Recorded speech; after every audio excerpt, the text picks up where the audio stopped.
For when you're talking about like nation states or people interfering, a lot of that stuff is best rooted out at the level of kind of accounts doing phony things. So you get like, whether it's like China or Russia or Iran or like one of these countries, they'll set up these networks of fake accounts and bots, and they coordinate and they post on each other's stuff to make it seem like it's authentic and kind of convince people it's like, wow, a bunch of people must think this or something. And the way that you identify that is you build AI systems that can basically detect that those accounts are not behaving the way that a human would. And when we find that there's like some bot that's operating an account. How do you differentiate? How do you figure that out? It just, I mean, there are some things that a person just would never do.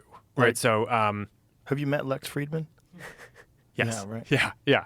He might not be. Well, but is he going to take? Pass your But is he Turing going to test. take? Yeah, no. Is he going to take him? Is he going to make a million actions in a minute? It's like, yeah, probably not. Okay, so it's that. It's well, I mean, it's things that aren't more possible? subtle than that. I think like these guys are pretty sophisticated, and it's an adversarial space. So, so we find some technique, and then they basically kind of update their techniques. But we have a team of it's effectively like intelligence, counterintelligence folks, counterterrorism folks, AI folks who are building systems to identify what are these accounts that are just not behaving the way that people would, and how are they interacting, and then sometimes you trace it down, and sometimes you get some tips from different intelligence agencies, and then you can kind of piece together over time. It's like, oh, this network of people is actually some kind of fake cluster of accounts, and that's against our policies, and then we just take them all off.